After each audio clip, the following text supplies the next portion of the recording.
Welcome everybody to our sixth session, our day 6, when we will be hearing a little bit more about Sami wisdom, but also about Finland. We're going to be hearing something about the land itself. And I am really very honoured to introduce Heidi Rautionmaa,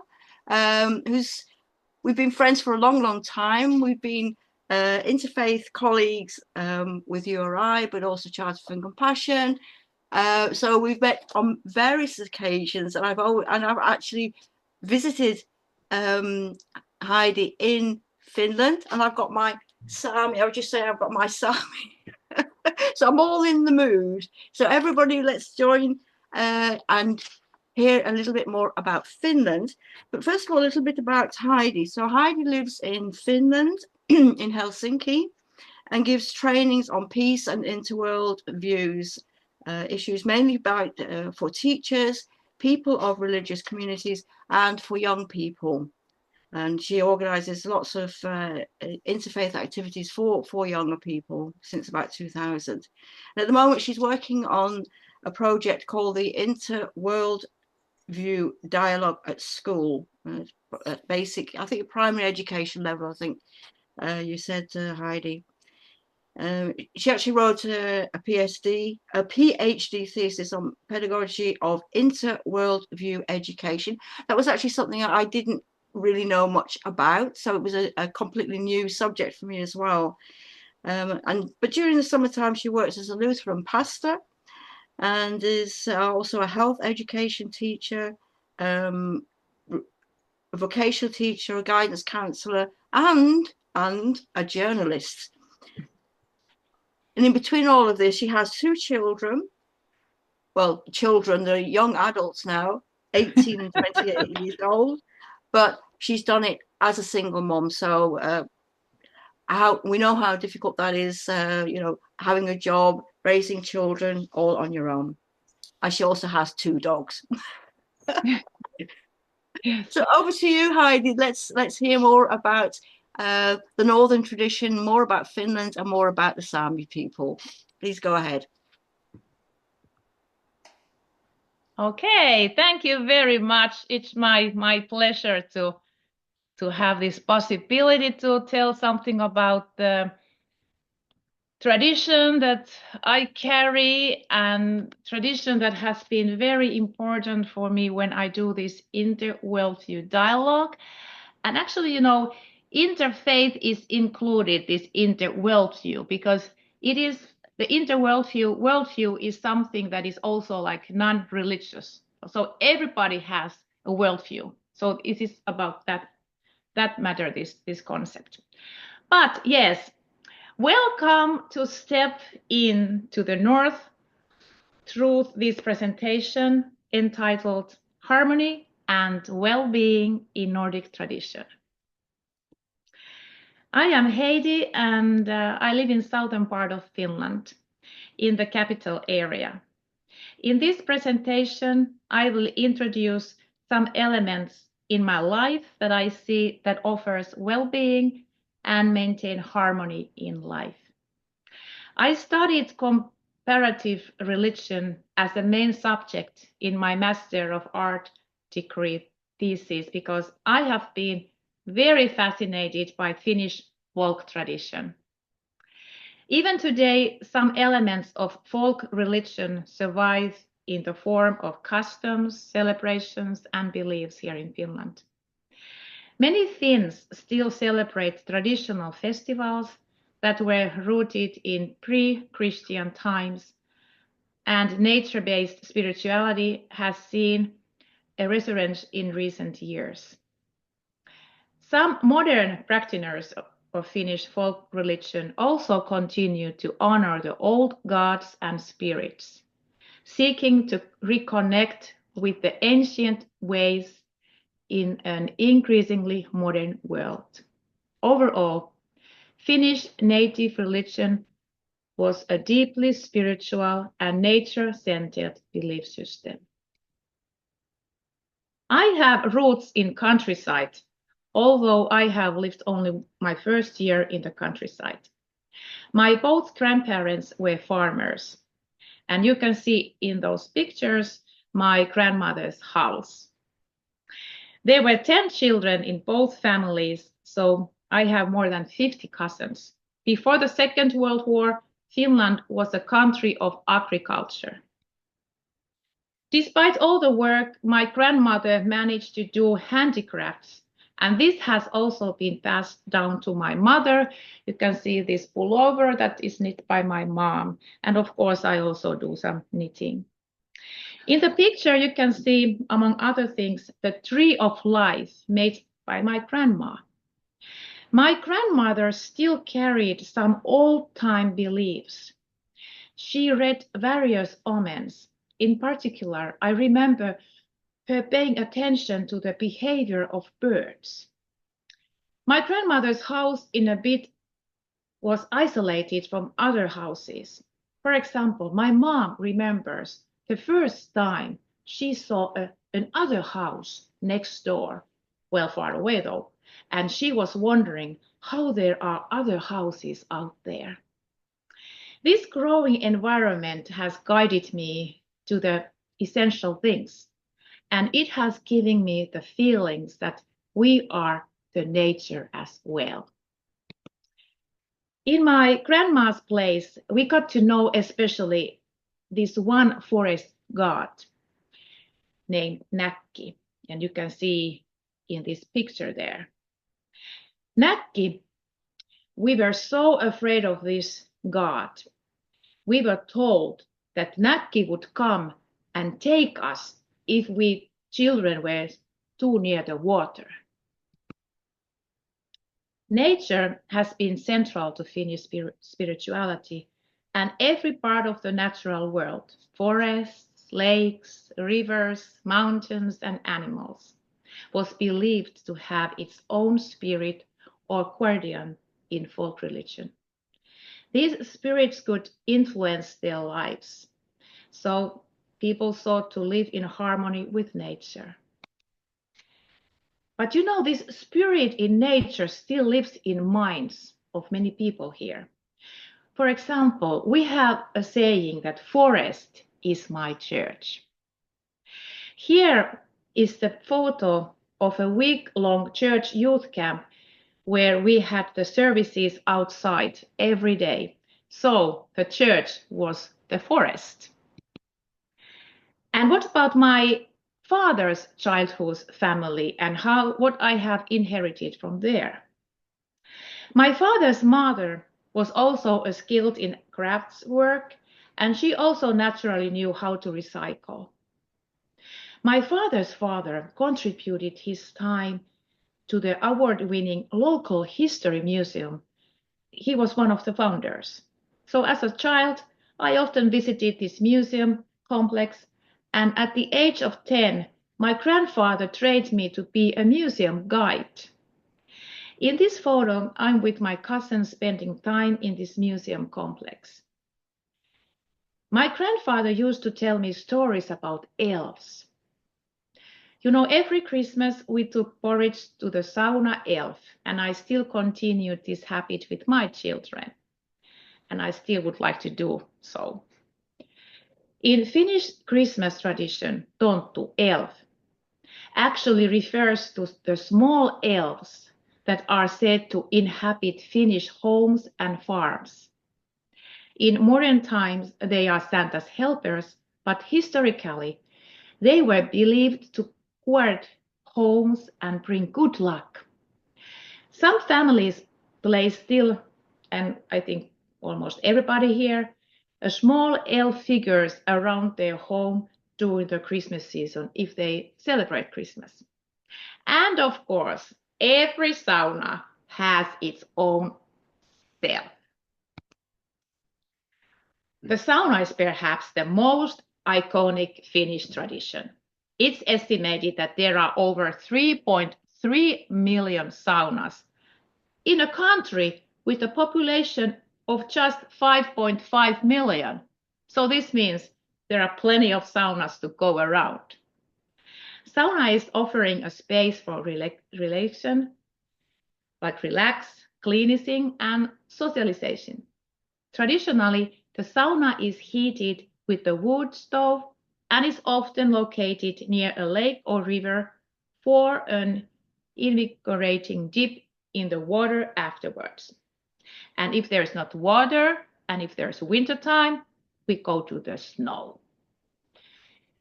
Saunas are used for personal rituals, family bonding, and even for just take relaxing before significant events like weddings or after a long day of work.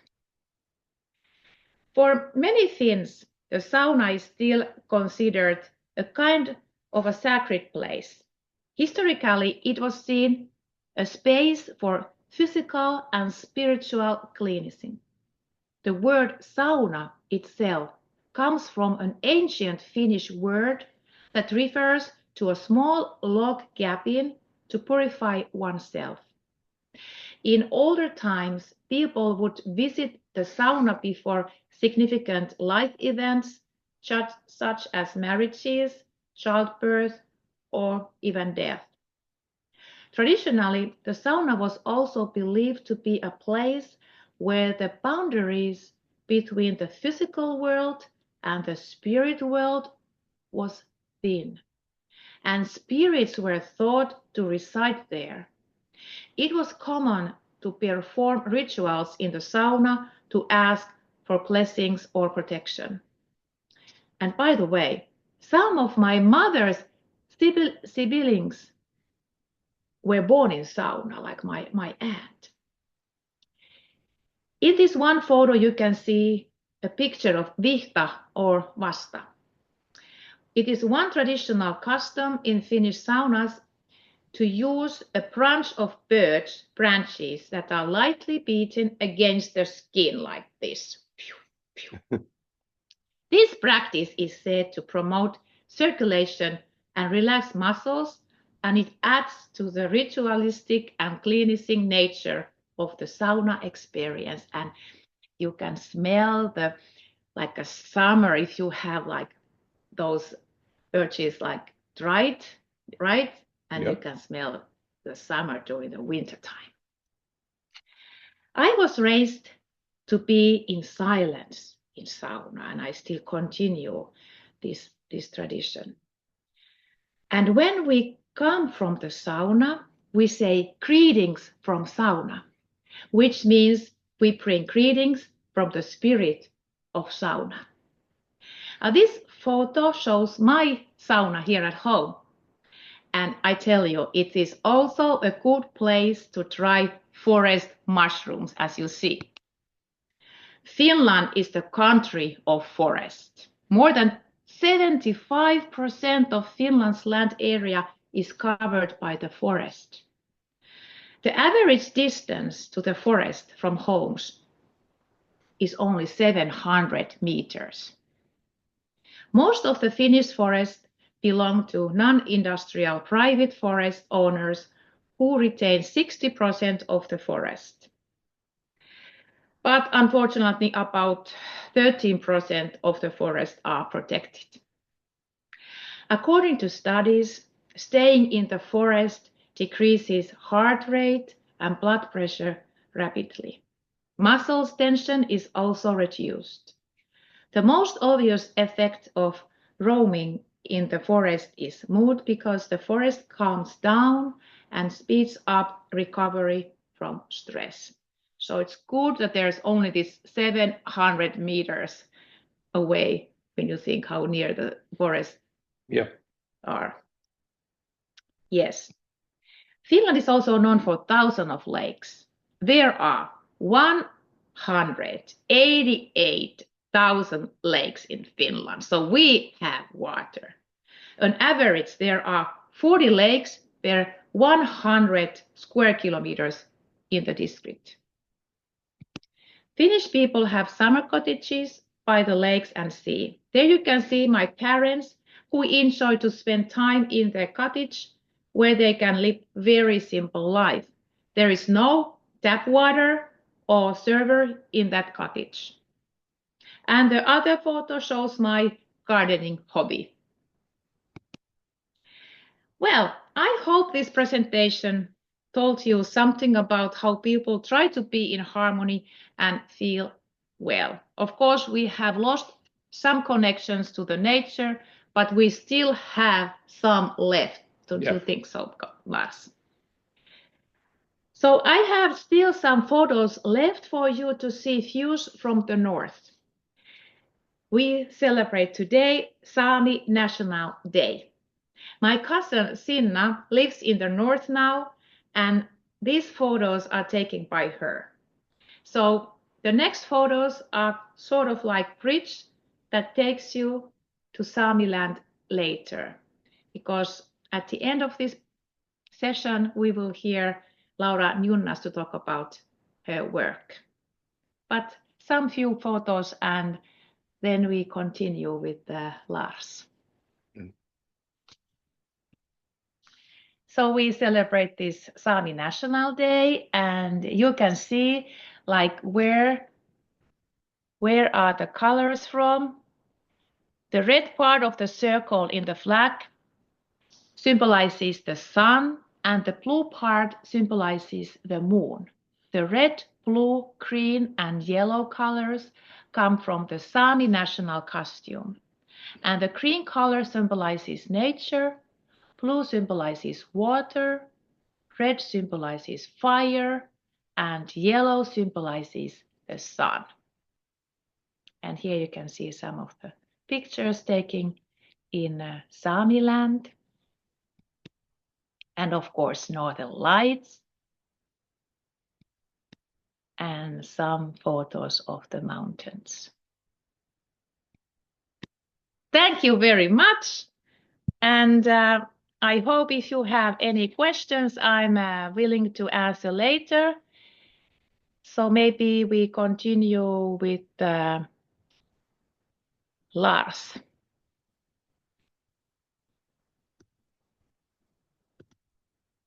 Heidi? Yes? We were going to have Laura second. We were going to finish. Oh, that's true. That's true. Okay. I got some mixed up, but let me see. I will find Laura here. Shall I just introduce Laura? I can do that. Because, yes. You do that before I put it on. Very well, very well. So, Laura, her bio was something she wrote herself. So I'm going to just quote her because she tells it much clearer than I could tell. So she writes, I am Laura Njunnas. I'm not sure if that's pronounced correctly, Heidi. And this next place, I don't know how to pronounce either. I am from, it looks like Enontekiö. Yes, Enontekiö. It's very, very north. It's like one of the northest places. Yeah.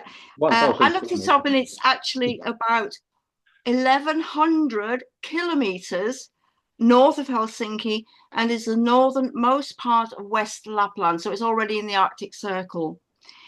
I've lived, so this is Laura again, I have lived in Helsinki for 8 years. I have studied to be a Sami language teacher in Norway at a Sami higher education institution. In Helsinki, I have worked on the Sami learning path, its creation and development. I work as a Sami language teacher at Pasila Elementary and Secondary School. In addition, I teach lessons in my own native language through the Sami Language Distance Learning Project. I also teach Sami to adults. And she finishes by saying, sometimes I miss home because I can't find the same peace here in the city as I do at home in the forest and fells. Yes. Are we ready? We are ready. Great, great.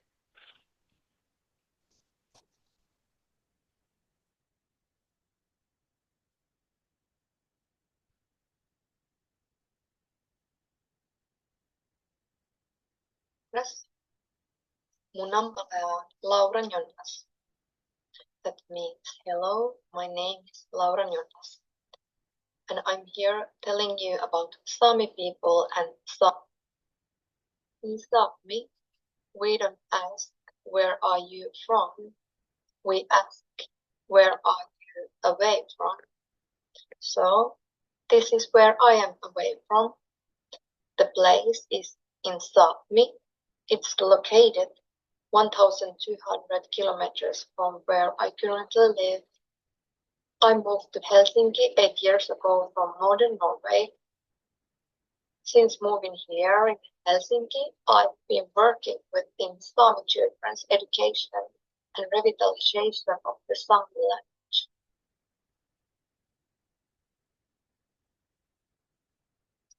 In modern Sami, the Sami domicile area is called Sami.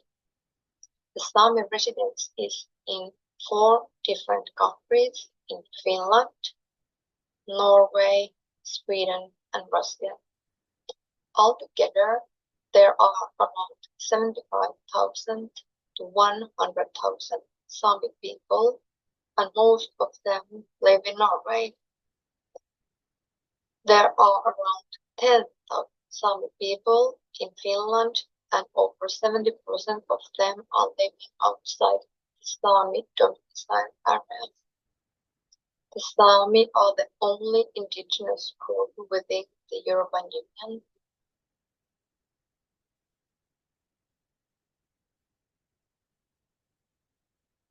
There are 10 Sami languages altogether, of which 9 are still spoken.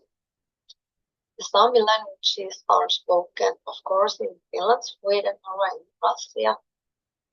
In Finland are 3 different Sami languages. The first one is North Sami, which has the most speakers, around 20,000, and in Finland around 2,000. Second one is Inavi-Sami. It's only spoken in the area and around Inavi, and it has around 300 speakers. Third one is Skolten-Sami, and Skolten-Sami has also around 300 speakers. The Sami languages are endangered, and that's why it's really important to revive them.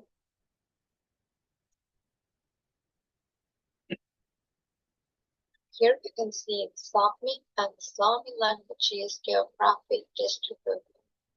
We have the borders between the different Sami languages and also the borders between the different dialects within those languages. An example of the dialect differences would be the word for a boy in North Sami. In this side, it would be kanta, and this side, it would be patni. And also the difference for the word hello. This side, it would be terva, and this side, puras. So the speakers of some languages do not necessarily understand each other's. Aims for language learning.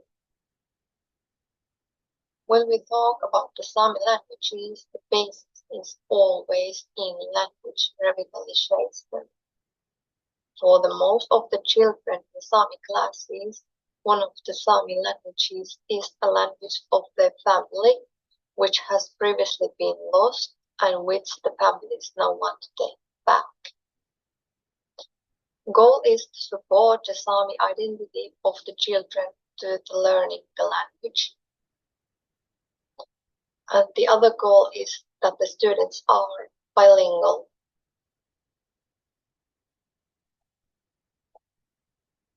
Education in Sami. 74% of Sami children lives outside the Sami domicile area.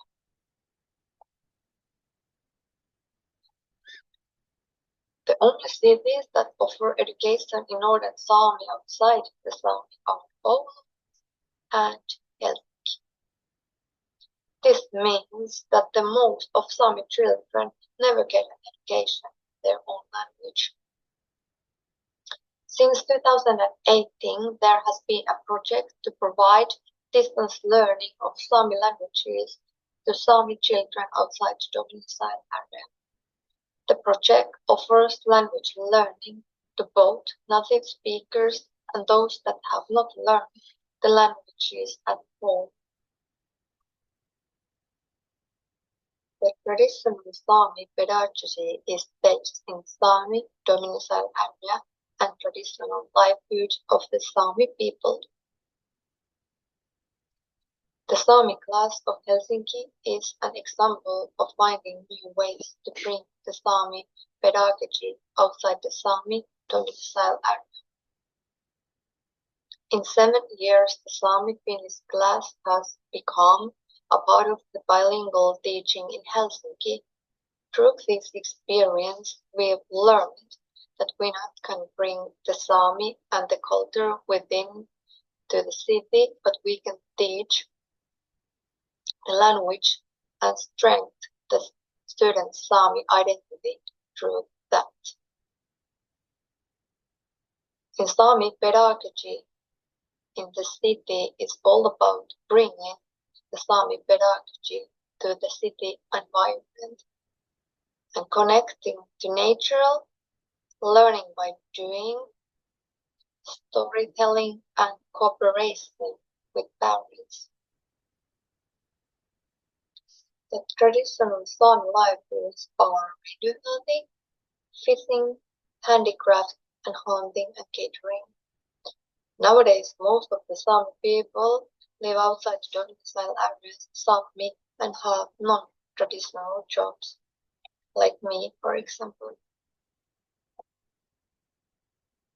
In the north, the Sami live according to the 8th season of the annual circles within. The months have been named according to what happens in nature during that time. For example, the November is called the month of the polar night, as during that time the sun doesn't rise at all during the winter. The Sami kakti. The national clothing of the Sami people is called kakti. The kakti is personal and it, for example, tells about where the owner is from, what family does she or he belong to, or is he or he married. I want to wish you all a happy Sami National Day and say kiitos.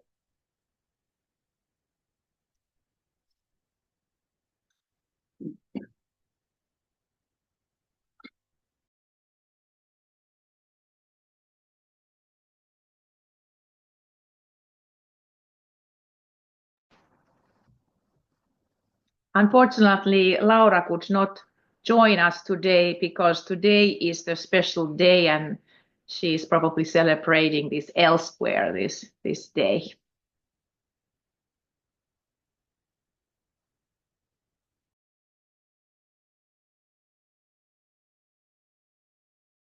But actually, Laura said that she's willing to answer the questions. If you have any questions, she will answer them later. That's what she said, that she would be happy to do so.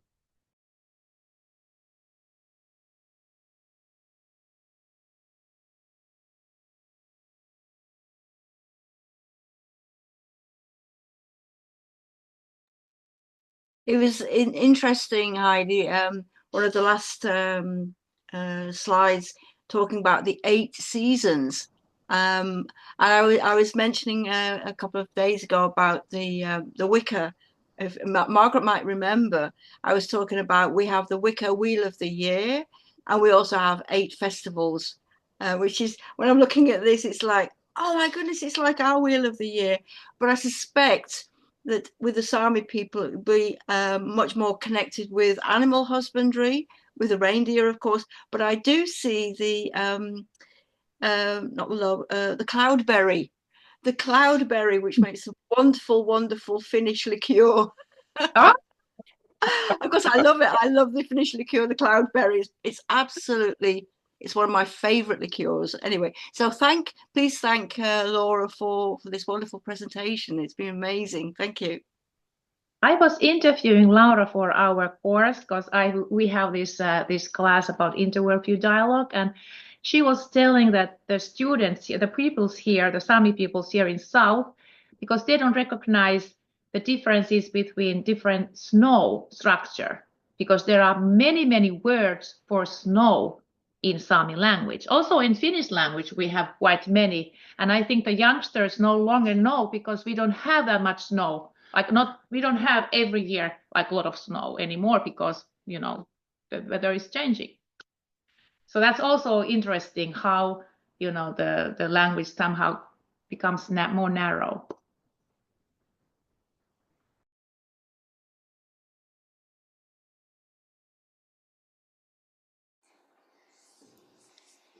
In the chat is a question, a request for Laura to explain more about the 8 seasons. Yes, I will write to her and request if she could, you know, tell something about it more. Okay, thank you. And Leah, I see your hand is up. Go ahead. Wanted to ask, did I understand it right that the Sami people weren't allowed to speak their own language several years, or?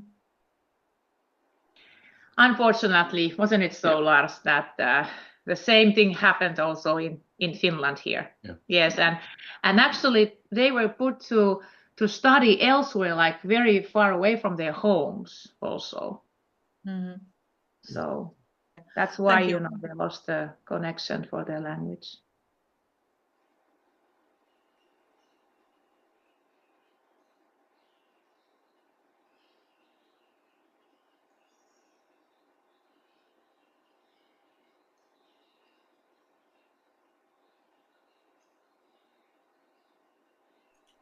So would you like to introduce Lars? He's sitting next to you, I think. I think that's Lars. Okay, yes. Margaret just raised her hand. So, Sorry, yeah, Margaret. yeah, do you have a question? Hi, I'm fascinated by the understanding of the sauna as being a spiritual practice, which I never understood really before. But of course, that's so obvious now that you say that. And thinking of the understanding of different places in the world that feel like a thin place where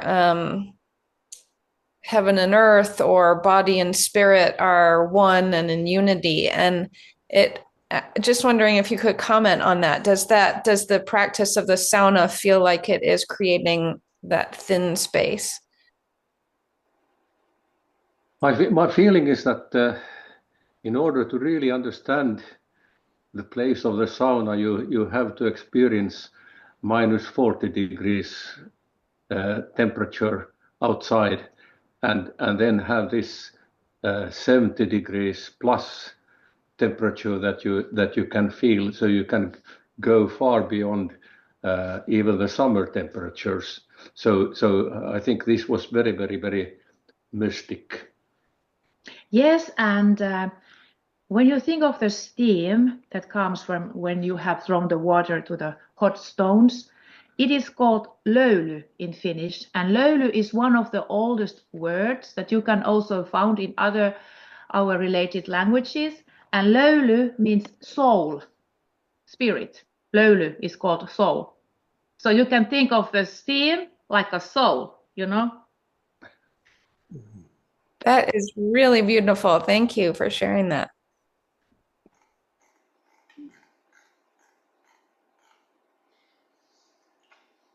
Hi, I have this.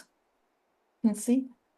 Oh, Yeah, I live in the Upper Peninsula of Michigan, and in Hancock, Michigan, and we have Sister City in Finland.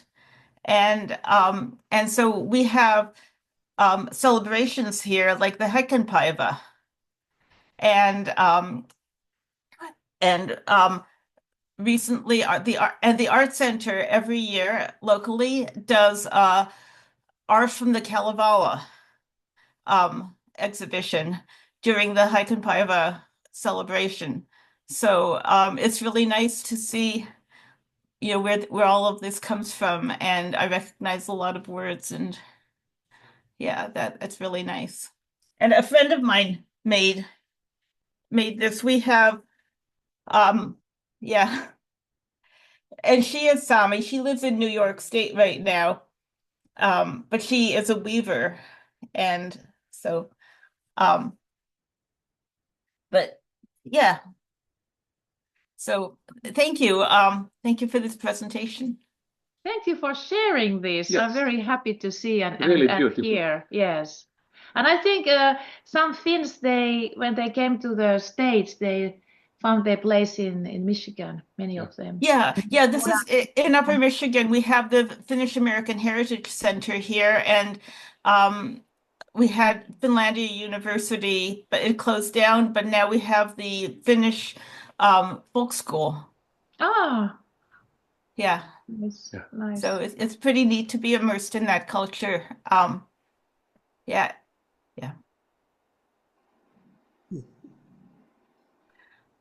I'm just going to go get another piece of art. I'm just going to show it, but other people can talk while I just run and get that. Okay. Okay. I thought I'd share. I wasn't familiar with the Sami culture until a couple months ago. So I hail from Seattle, which is on a water sound, an inlet, and Seattle was settled by a lot of Scandinavians. So we have the National Nordic Museum is here in Seattle, and they had have a permanent exhibition about the Sami people. And I was really intrigued when I saw that. So, and then when I heard that you were doing a presentation, I was thrilled. Oh, great. By the way, one of my friends is working there now as a Lutheran pastor for Finnish-speaking people in Seattle. Oh, really? Yeah. Oh, cool. Okay. So there is like a congregation, Finnish-speaking congregation. Oh, wonderful. This is another piece of art. This is a forest creature. Oh, nice. And it's made by a woman. Her name is Joyce Koskamaki, and she lives here, and she taught art at Finlandia University. Nice. Very cute. Thank you. It's very important, this handicraft. And what I have been thinking lately, that the youngsters, well, they still study at school in Finland, that they study how to knit and how to sew and do all these things, but still they don't do that much anymore. And what is the consequences of that? I think there's too much focus on plain, let's say, knowledge that actually may be quite empty nowadays.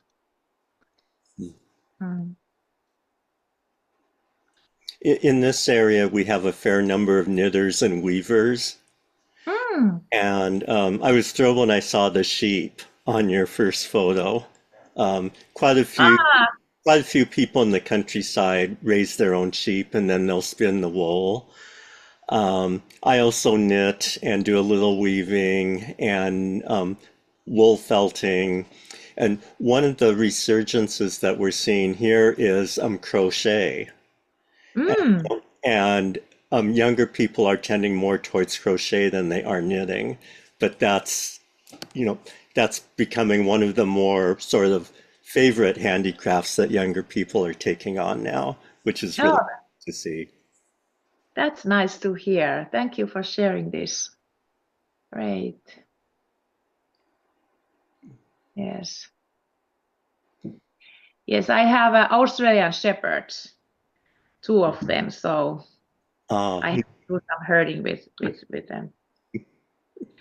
they have to, you know, fulfill their mission in a way, life. So they are much happier, much happier.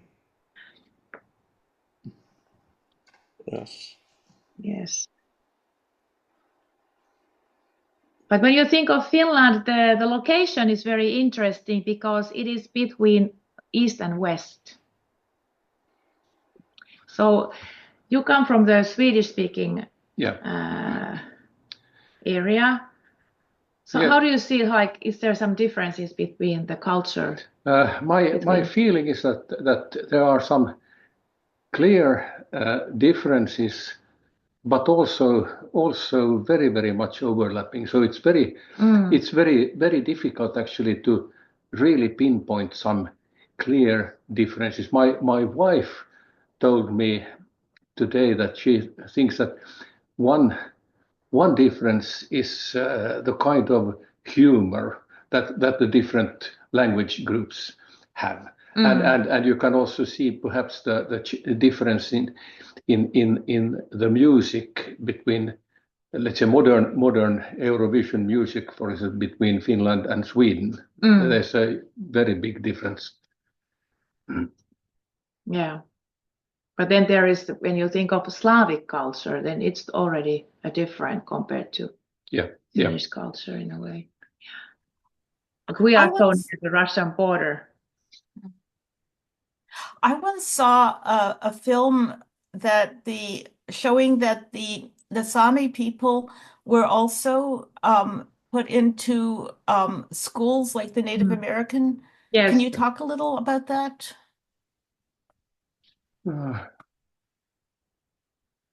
My feeling is that you could see the same kind of thinking in both Finland and Sweden.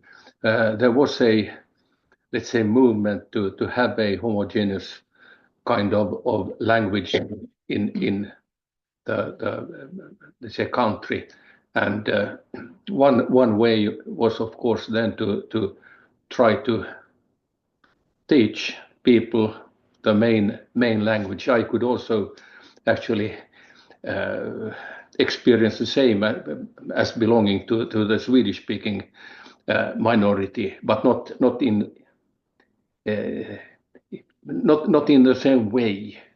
I think the Sami people were very, very much worse off, but hopefully it has changed, and we will see further changes. I think it's a very, very big, let's say, very positive kind of cultural multitude we have in the country, and we should really take care of and preserve what we have.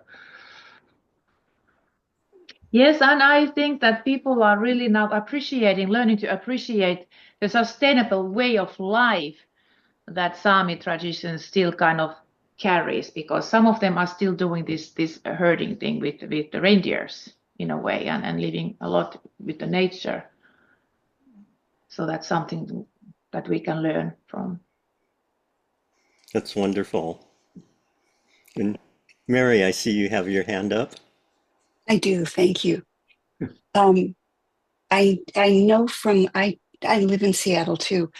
I know from living in the United States and working as a psychotherapist that within the native peoples in Northern America, the attempt to assimilate them generations ago caused profound trauma within the people that is still coming through.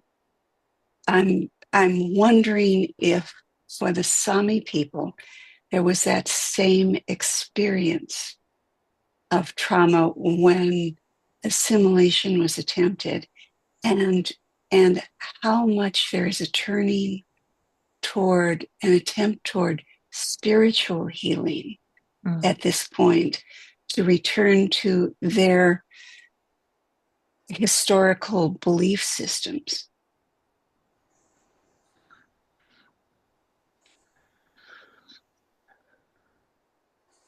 Yeah.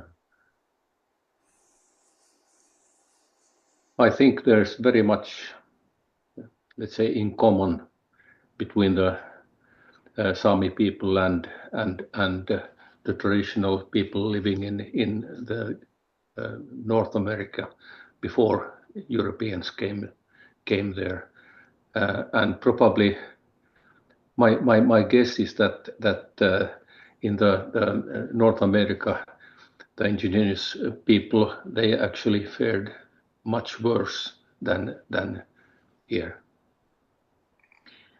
And but it is also that I remember that we had some TV humoristic programs that made fun of Sami people still in 80s. Do you remember? No. Oh, you didn't look at those because they were Finnish in Finnish language.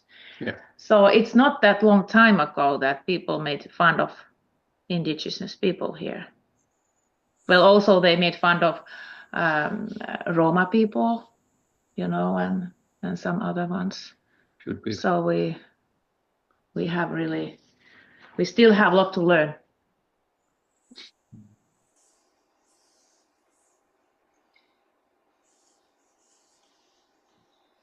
Start the video. Yes. What do you think? Shall we start the Lars video soon? But is there Fran is still having like hand up there?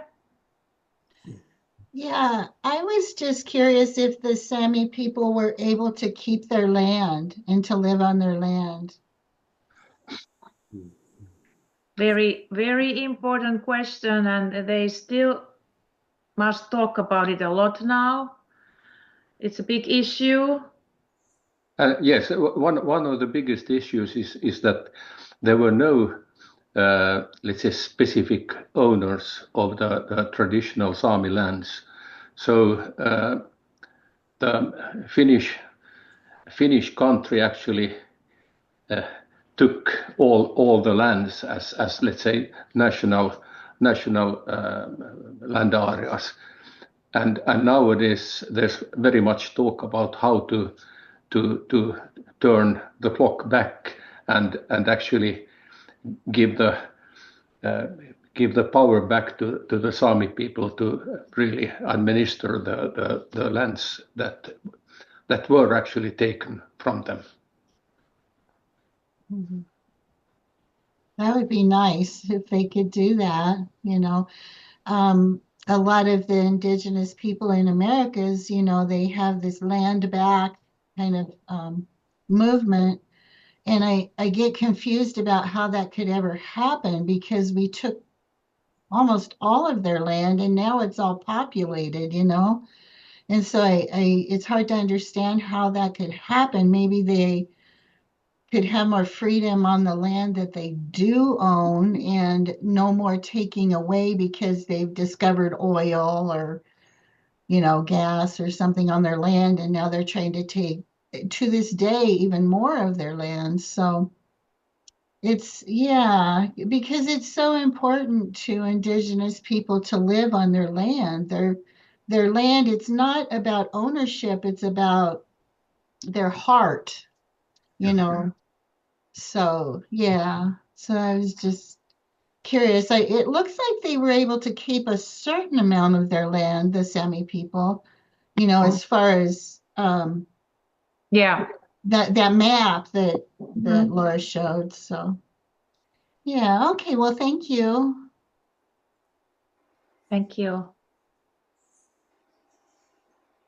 Joo, ajallisesti varmasti ihan. Are there any other questions before Lars does his part of the presentation?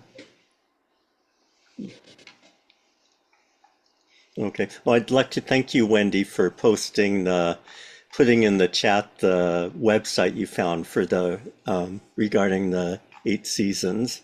So thank you for doing that. Oh,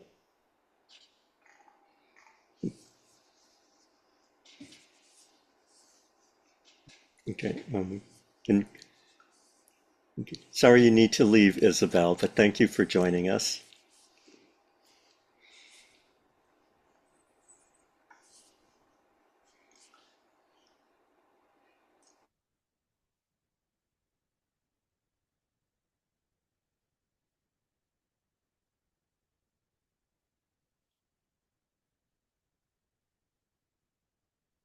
Joo, kannattaa Laurat laittaa käyntiin ensin. Eikö se on tuolla, ei se on mulla. Okei. Se on toi Morgana. Joo.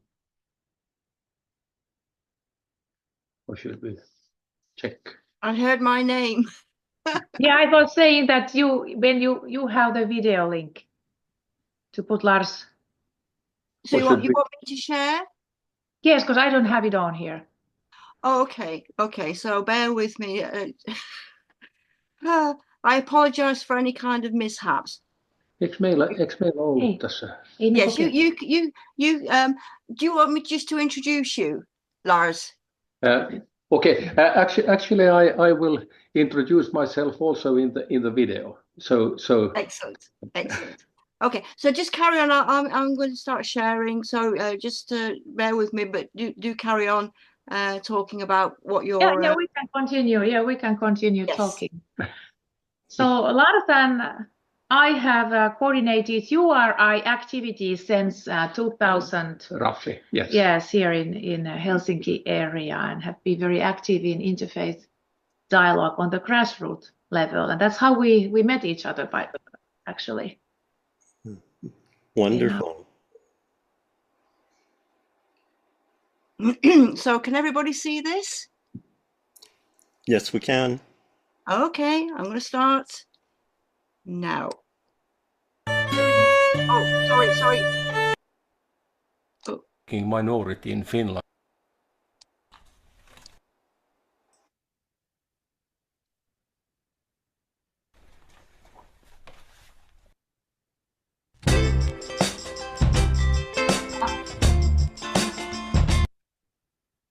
Sorry about this. Hang on, I'm going to stop sharing. It's just zip to the next video. So carry on chatting, Lars. Yeah. Okay, we can talk here some. Yes, well, this video will actually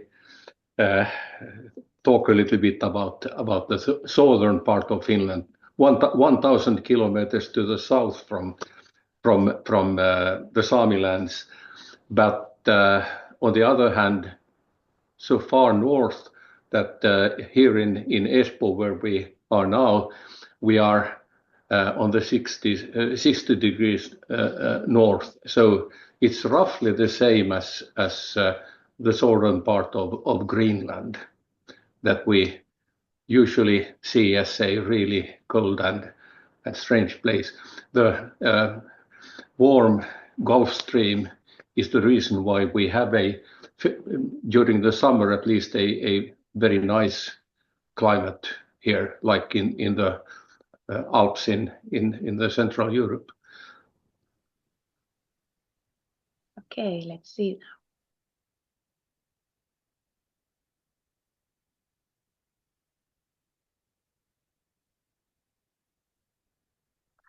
My name is Lars Silén, often called simply Lasse. I belong to a small Swedish-speaking minority in Finland, found at the coastal areas of Finland at least since the Viking ages, 800 to 1000 AD. More specifically, I have roots going back to the Turku archipelago in the southwest, and now I live in the archipelago close to the capital Helsinki in Espoo, the second largest town of Finland. The archipelago shown contains more than 20,000 islands from the Russian border to Vaasa in Ostrobothnia in the west.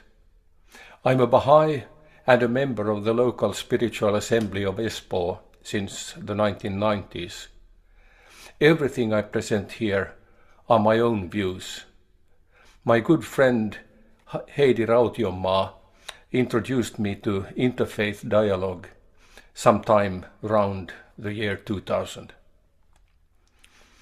Geographically, what we see today is at the latitude 60 degrees north, which corresponds to the southern part of Greenland.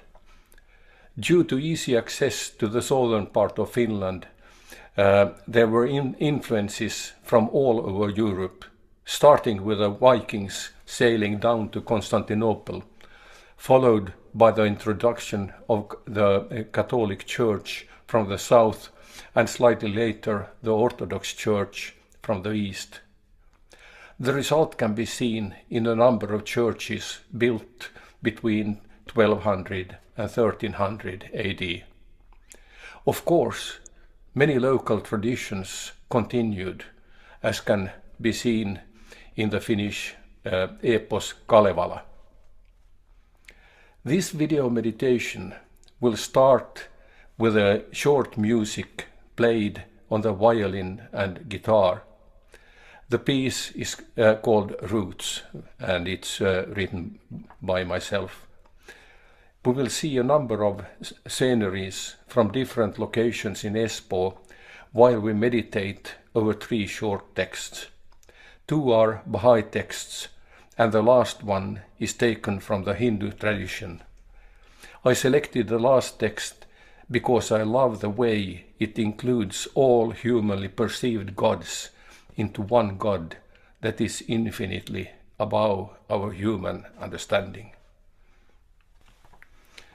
The video ends with the traditional folk music, Ragnar-Liise's Schottis, which is a piece written by my good friend Anders Backman, living very close to the last flight over Glasdalen, in English the Glass Valley, in Kyrklax in Espoo.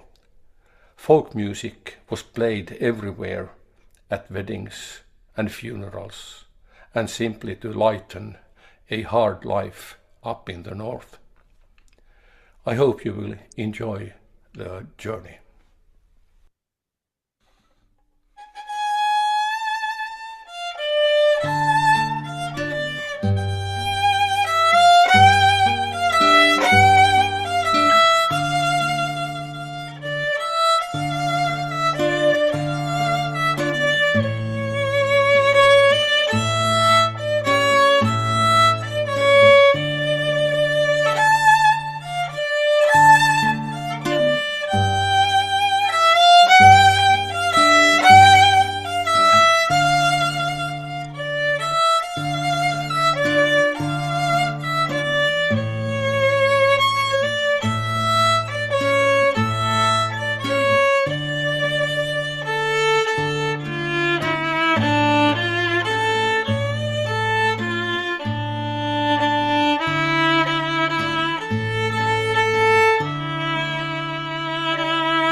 O ye children of men,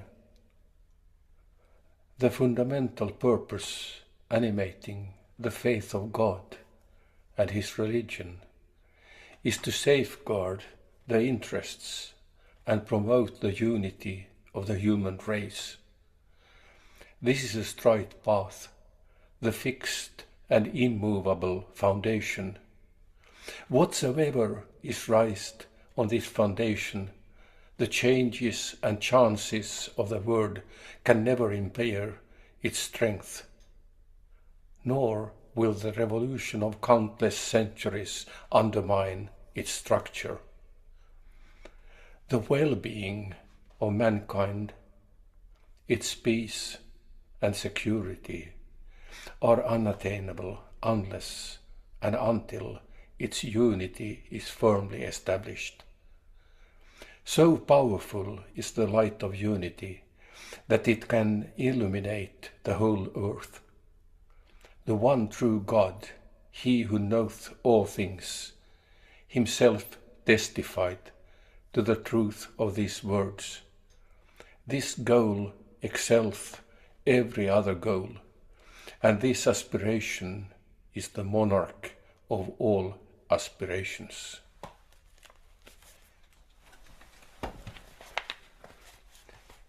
Be generous in prosperity and thankful in adversity. Be worthy of the trust of thy neighbor, and look upon him with a bright and friendly face. Be a treasure to the poor, an admonisher to the rich, an answerer of the cry of the needy, a preserver of the sanctity of thy pledge. Be fair in thy judgment and guarded in thy speech. Be unjust to no man, and show all meekness to all men. Be as a lamp unto them that walk in darkness, a joy to the sorrowful, a sea for the thirsty, a heaven for the distressed, an upholder and defender of the victim of oppression. Let integrity and uprightness distinguish all thine acts. Be a home for the stranger, a balm to the suffering, a tower of strength for the fugitive. Be eyes to the blind, and a guiding light unto the feet of the erring. Be an ornament to the countenance of truth, a crown to the brow of fidelity, a pillar of the temple of righteousness, a breath of life to the body of mankind, an ensign of the hosts of justice, a luminary above the horizon of virtue, a dew to the soil of the human heart, an ark on the ocean of knowledge, a sun in the heaven of bounty, a gem in the diadem of wisdom, a shining light in the firmament of thy generation, a fruit upon the tree of humility.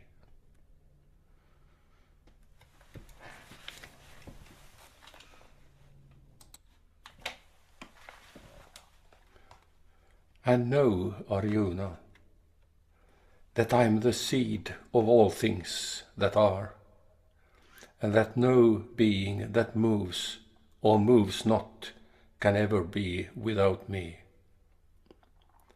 There is no end of my divine greatness, Arjuna.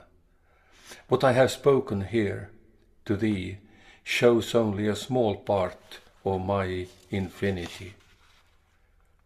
Know, though, that whatever is beautiful and good, whatever has glory and power, is only a portion of my own radiance. But of what help is it to thee to know this diversity? Know that with one single fraction of my being, I pervade and support the universe, and know that I am.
Yes. Thank you so very much, Lars, and also you, Heidi. Thank you. Thank you for this possibility. Thank you so much for offering this possibility. Yeah, absolutely. Yeah. Yeah, it was. I love the last bit as well because I just wanted to start having a jig. It sounded a very, very familiar folk song, but of course, many folk songs traverse all the different borders and what have you. So, thank you very, very much. Heidi, I think you said you had a closing song. Do you still have it? No, no, because we were supposed to have it, but let's have a next time. Oh, absolutely. Yes, definitely have a next time. Steve, at this point, you remind everybody what's happening tomorrow, or right. So please go ahead and thank you. Okay. First of all, I would like to invite people to check out our Harmony Journal, and there's a link to that in the chat. The Harmony Journal is an electronic wall for posting responses, pictures, poems, anything that stirs in your heart based on what we've heard today. We can also comment on other people's posts and thereby connecting with each other in this community of love within these squares that are in front of us. And then I'd like to introduce what's going on tomorrow. Reverend Dr. Ursula Glenk will do a presentation on When the Dark Closes In, Poetry and Sculpture. She is a Latvian theologian, artist, and activist living in Scotland. She is a member of the Iona community and is currently working as one of the chaplains at the University of Edinburgh. This session will be offered in collaboration with Interfaith Alignment. And it will be it'll start 2 hours later than today's session, so it'll be at 9 a.m. Pacific time. And we invite you to join us tomorrow. A reminder, all of these sessions are being recorded, and you will get a recording of that probably later today. And you can also access recordings from our previous days in case you have missed those. Yeah. So see you all tomorrow. Again, 2 hours later than normal, so that Margaret can join us. So that's it is a bit later than we normally have in Europe, but Margaret will be joining me and Ursula. So we're looking forward to really a very nice session tomorrow as well. Thank you. Wonderful. Thank you all. Yes, thank you. And thanks again, Heidi and Lars. It was lovely. Thank you very, very much. And yes. do give our hearty greetings to Laura. She was amazing. Yes. And I'd love to. And happy Indigenous Day to them all. So if you see any of them, just give us their love and blessings. And thank you very, very much for sharing, Laura. Thank you. And we should share this link to Laura so that she can maybe go to this Padlet as well to share some of her stuff. Yes, yes, absolutely. Yeah, I'll put it in the WhatsApp group, Heidi, so that you can share it with her as well. Yes, I will do that. Okay. Wonderful. Thank you very much. Yes. All the best. Thank you so much. much. Thank you, Heidi. It was absolutely beautiful, magnificent.